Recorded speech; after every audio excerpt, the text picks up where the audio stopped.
habiskan waktu, tenaga, dan pikiran kita. Kemudian kita tempatkan diri kita di belakang imam, bersama imam kita sholat berjamaah maghrib. Mudah-mudahan semua amalan-amalan soleh kita di hari ini diterima dan diridhoi Allah Azza wa Jalla. Amin, Allahumma amin. Dan mudah-mudahan kebersamaan kita di petang ini menghadirkan limpahan berkah yang mengalir atas kita dan keluarga kita di rumah. Amin, Allahumma amin. Salawat dan salam mari bersama kita sanjungkan atas Nabiuna Muhammad sallallahu alaihi wasallam, juga atas keluarganya, para sahabatnya, serta semua pengikut setianya hingga akhir zaman nanti. Bapak Ibu hadirin wal hadirat, melanjutkan mengkaji kitab Nasaihul Ibad. Kita membahas pelajaran nomor urut 31. Bismillahirrahmanirrahim. Wal maqalatul hadiyatu wathalathuna. Pelajaran yang ke-31. An Ibrahim bin Adham rahimahullah. Nasihat ini, pelajaran ke-31, dikutip dari apa yang dikemukakan sebagai pencerahan dari seorang alim, seorang sufi bernama Syekh Ibrahim bin Adham, tentang annahu qilalahu. Beliau pernah ditanya tentang bima wajadtat zuhda. Wahai Syekh Ibrahim bin Adham, dengan apa engkau bisa meraih titik mulia bernama zuhud? Bapak Ibu sekalian, pada diri seorang hamba yang dia utuh mengabdikan dirinya kepada Allah, ada satu titik mulia bernama zuhud. Zuhud itu disebutkan bi ayyi syai'in, yakni dengan cara apa dan apa yang menyebabkanmu tarkarohatad dunya, menjaga jarak dengan dunia, tidak mengambil dunia kecuali secukupnya, bahkan kurang. Talaban lirohatil akhirati, karena fokus untuk meraih kemuliaan akhirat. Itu zuhud.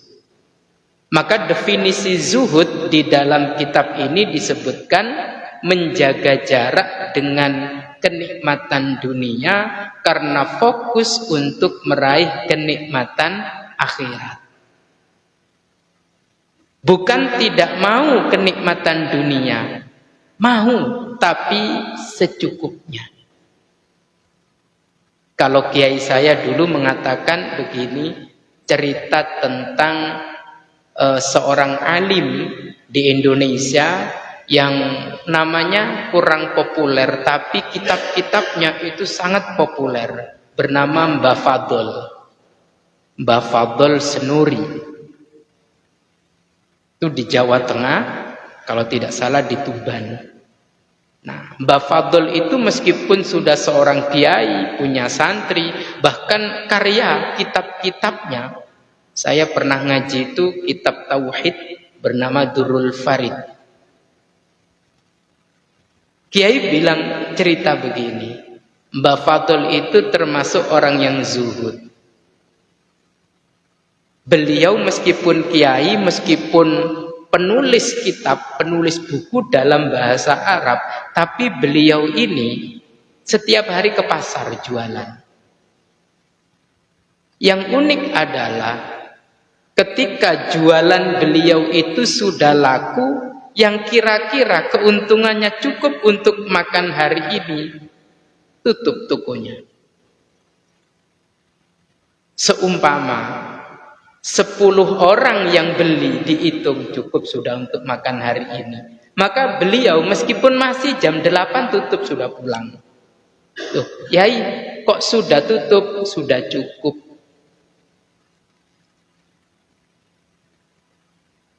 Maka seringkali Orang yang mau membeli kebutuhan yang beliau jual itu kecelik. Kecelik itu apa ya? Ya boleh dikatakan kecewa, gagal lah istilahnya. Saya mau beli ini di sini kok sudah tutup. Tadi buka, jam 7 buka, jam 8 tutup. Karena sudah mendapatkan keuntungan yang keuntungannya cukup untuk hari itu. Maka beliau dikatakan oleh kiai saya, itulah ciri orang itu zuhud, menjaga jarak dari kenikmatan dunia. Kalau seumpama belum mencukupi untuk hari ini, pembelinya cuma 2, cuma 3 itu, ya sampai zuhur nggak tutup-tutup.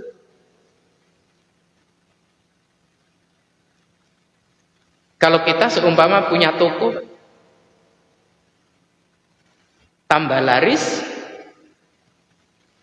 tambah semangat bukanya. Kalau perlu, kalau di sini laris, buka outlet di sana, cabang, buka outlet di sana. Menjaga jarak dengan dunia karena fokus untuk meraih kemuliaan akhirat. Nah, resep apa atau apa penyebabnya engkau bisa meraih kezuhudan seperti itu? Qala ay sayyiduna Ibrahim. Syekh Ibrahim bin Adham menjawab, bisalasati asya'a. Aku meraih kezuhudan itu disebabkan 3 hal. Apa?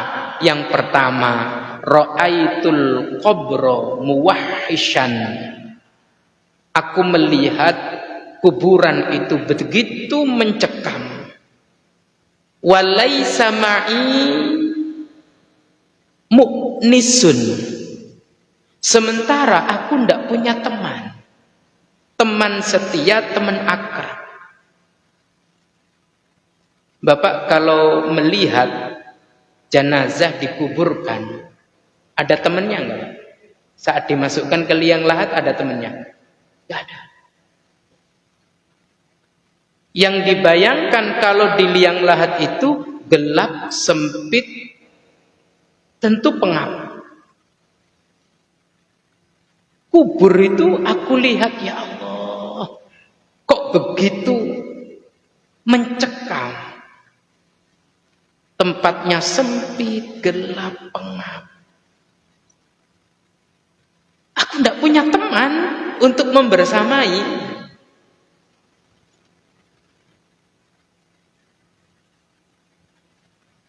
Renungan kita adalah, sudahkah kita siap di sana? Yang beliau katakan, ini loh yang menyebabkan aku menjadi fokus dengan kemuliaan akhirat. Menjadikan aku menjaga jarak dengan dunia.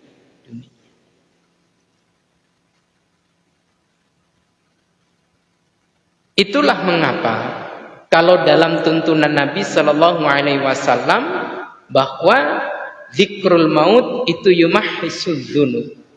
Ingat mati itu dapat mengurangi dosa-dosa. Karena dengan ingat mati kita menjadi fokus apa yang akan terjadi pada kita setelah mati. Karena kematian kita itu beda dengan kematian binatang. Kematian binatang itu berarti selesai apa-apa yang urusan dengan dia. Kucing nyebrang jalan tabrak mobil, selesai urusan dia. Tapi kalau ada orang nyebrang jalan ditabrak mobil meninggal, selesai urusan atau baru urusan besar? Baru urusan besar. Maka di sini kita diingatkan, ayo ingat bahwa saat di kuburan nanti suasananya itu mencekam. Dengan apa kita itu punya teman dan punya pendamping yang membersamai di sana? Kita mungkin menjawab, bacaan Quran saya, ya. Kita mungkin menjawab, sedekah saya, ya. Kita mungkin menjawab, qiyamul lail saya, betul. Dan ternyata inilah yang mendorong semangat ibadah lebih dari Syekh Ibrahim bin Adham. Karena melihat kuburan itu begitu mencekam, sedangkan saat dikubur sendirian. Ini artinya mengingatkan kita juga, ayo kita eling nanti setelah kita ditinggal 7 langkah oleh orang-orang yang mengantarkan kita ke kuburan. Kira-kira saat kita didatangi 2 makhluk Allah yang akan menanyai kita, namanya adalah Mungkar dan Nakir. Bagaimana kita nanti coba? Kalau kita bisa berpikir bagaimana hidup saya di masa tua, mestinya kita juga bisa berpikir bagaimana nanti hidup saya setelah mati dan dibangkitkan hidup kembali. Mudah-mudahan Allah menuntun kita untuk menemukan titik itu. Titik mulia itu. Allahumma amin. Selanjutnya beliau mengatakan wa ra'aitu tariqan tawilan. Aku melihat jalan yang sangat panjang, ai masafatan ba'idatan fil akhirah, yaitu jalan yang membentang jauh sekali menuju akhirat. Walaisa ma'i, sedangkan aku tidak punya sama sekali zadun, tidak punya bekal. Bapak kalau mau perjalanan jauh, katakan sini Balikpapan, bawa bekal apa tidak? Pasti.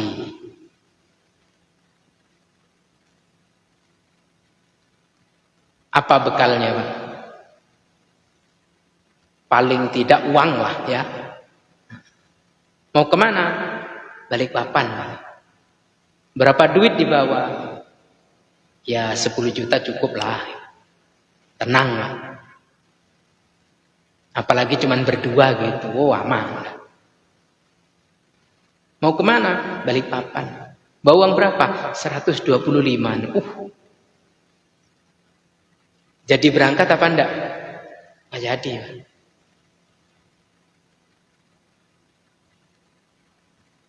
Itu nyampe Samarinda saja terlantar itu. Tidurnya di mana? Dia jawab di hotel Islam. Maksudnya masjid.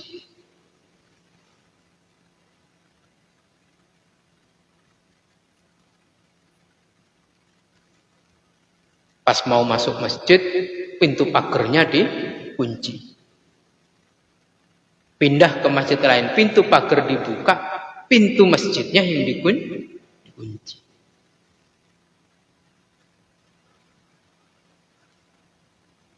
Hingga pada akhirnya Syekh Ibrahim bin Adham itu jadi fokus.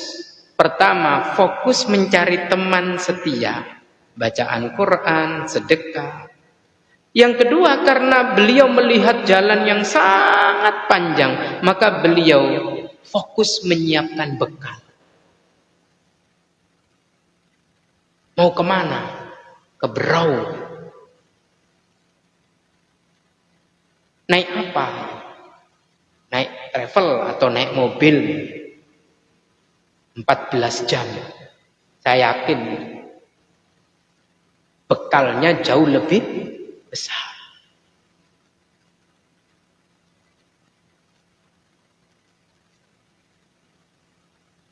Bagaimana bingungnya orang yang bepergian tanpa membawa bekal. Itu yang beliau lihat. 1, kuburan dilihat mencekam. 2, melihat jalan panjang. Wong kadang-kadang kita perjalanan ke Loktuan saja. Dari sini kelurahan Gunung Leh, api-api. Dari api-api ke Loktuan. Itu butuh bekal juga. Paling enggak butuh bekalnya dompet. yang isinya itu meskipun nggak ada duit, SIM dan STNK. Bawa dompet kah? Bawa. Isinya apa? SIM dan STNK. Uangnya nggak ada. Itu sudah cukup. Supaya kalau ada razia, penertiban, tidak ketilang. Akhirat itu adalah masafatan ba'idatan. Jalan membentang yang sangat jauh. Tapi aku tidak punya bekal. Makanya beliau fokus banyak ibadah, banyak mengabdikan diri kepada Allah Subhanahu wa ta'ala. Itu yang harus kita mulai belajar melihat. Kuburan mencekam, jalan membentang sangat jauh dan panjang. Yang ketiga, wara'aitul jabbar qadiyan. Aku melihat al-jabbar ayyalladhi yukrihul ibad ala kulli ma arada. Yaitu sosok-sosok. Jabbar itu sosok-sosok yang dalam tanda petik memaksa setiap hamba itu untuk menjawab. Walaisa minni hujjatun. Sedangkan aku tidak punya argumentasi. Artinya apa? Dalam hisab nanti, kira-kira apa jawaban kita saat satu nafas kita ditanya, engkau menghirup dan menghela nafas tanpa membayar, kamu hidup. Apa yang kau lakukan untuk itu? Fungsi mata, dengan mata engkau melihat apa-apa. Fungsi telinga, dengan telinga engkau mendengar berbagai macam rupa suara. Dengan penciuman engkau bisa membedakan, oh ini bau istriku, ini bau orang lain, ini bau makanan enak, ini bau sampah. Dan seterusnya. Dengan perasa. Digunakan untuk apa perasamu? Semua akan dipertanggungjawabkan dan semua butuh argumentasi. Maka kata beliau, waduh, nanti aku ditanya ini, itu dan sebagainya. Tapi jangan sampai aku tidak punya argumentasi untuk mempertanggungjawabkan. Ya, kira-kira jika disimpulkan renungan mendalam, satu, lihatlah kubur itu mencekam. Lihatlah perjalanan ke akhirat itu sangat jauh dan panjang. Lihatlah bahwa hisab itu butuh argumentasi. Maka cara mudah agar supaya kita mudah memberikan argumentasi, taatlah kepada Allah. Bertakwalah kepadanya. Takutlah jika menyelisihi apa yang diperintah, menyelisihi apa yang dilarang. Jangan sampai yang diperintah malah ditinggalkan, sedangkan yang dilarang malah dikerjakan. Ini akan merepotkan kita. Bagaimana cara speak up-nya? Bahasa sekarang itu speak up-nya itu kayak apa? Kalau ternyata Allah memerintahkan ngalor, saya malah ngidul. Allah perintahkan jangan makan, malah kita lahap. Allah perintahkan jangan dimakan, kita malah lahap. Allah melarang kita untuk tidak makan, malah kita doyan.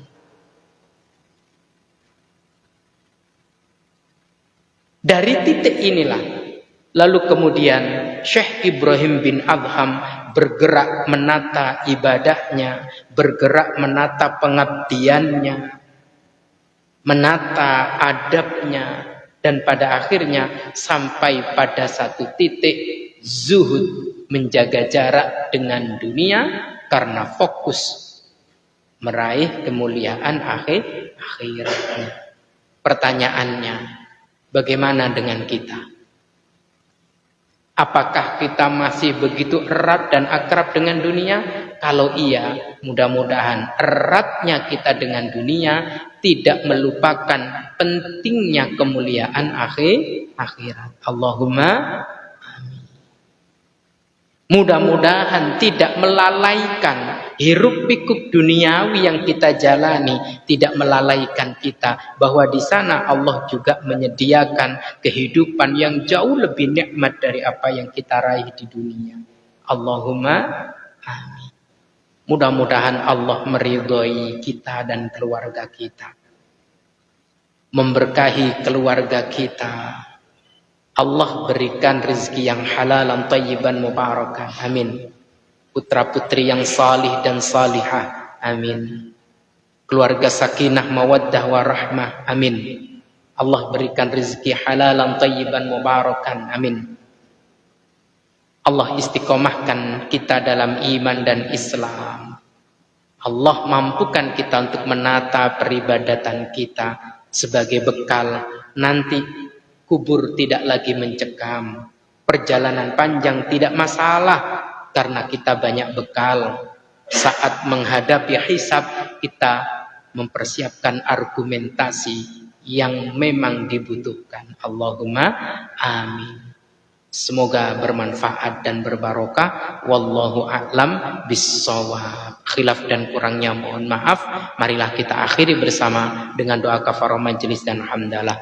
Subhanakallahumma wa bihamdik asyhadu an la ilaha illa anta astaghfiruka wa atubu ilaik. Walhamdulillahirabbil alamin. Wassalamualaikum warahmatullahi wabarakatuh.